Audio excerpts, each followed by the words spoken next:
Sari Bashi is the research director of democracy for the Arab World Now. She joins me live from Raleigh, North Carolina. Thanks so much for being with us. Okay, I have to go back to the beginning, to talk about why she was imprisoned in the first place.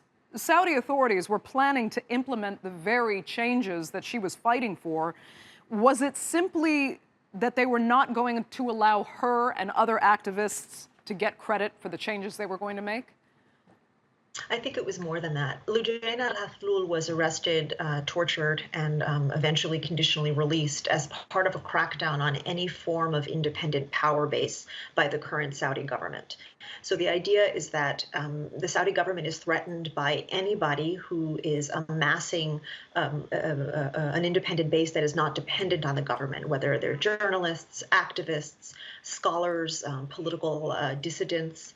So it wasn't that they disagreed with undoing the driving ban. They disagreed with Loujain Hathloul and other women activists saying we want on our own terms to be able to call for women's rights.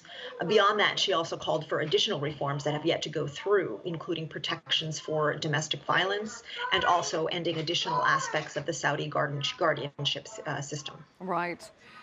Tell us, if you can, or how much you know about what she actually went through in prison. Her family says that she was tortured.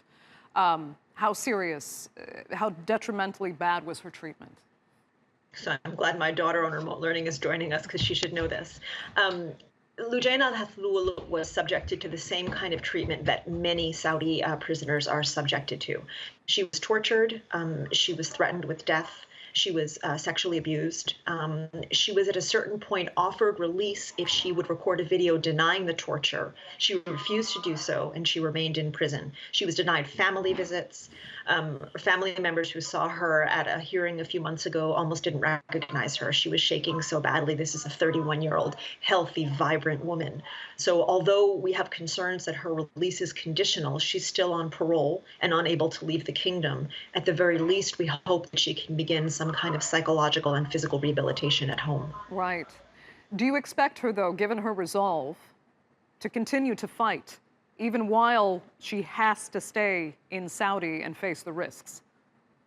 So the Saudi government is doing to her what it does to many activists, which is even when they are not in prison, and she as of today is not in prison, they are intimidated into silence. So she was hit with a 3-year parole system, a suspended sentence, during which she can be placed back in prison if she commits any crime. And in Saudi Arabia, crimes are not defined. They can be vaguely worded in statements from a prosecutor, and that constitute a crime. And she also has a 5-year ban on leaving the kingdom. So she is released but not free. She's a very brave woman, and I don't know what she will do. But what I can say is that the Saudi government is comprehensive in cracking down on dissent. It tortures people, it puts them in jail, it assassinates them, and when it doesn't, it intimidates them into silence. Right. And specifically for women activists in Saudi. I mean, we've seen some, I'll call them progressive changes, but I mean, this in no way reflects really a change toward actual democracy. What is the state of women's rights there? So the Crown Prince Mohammed bin Salman has been marketing his Saudi 2030 plan, vision for Saudi Arabia, in which he is trying to normalize and legitimize the Saudi regime by making somewhat cosmetic changes in terms of women's rights, in terms of social freedoms, so young people being able to see each other more freely, go to cafes, etc. There have been some improvements. Certainly it's good that women can drive. There have been some changes to the guardianship system in which men can deprive women of the ability to leave the country, get medical care, etc. But other elements remain. Women can still be jailed for disobeying their husbands. Protections for domestic violence are severely lacking. Women are discriminated against in labor laws and many other laws.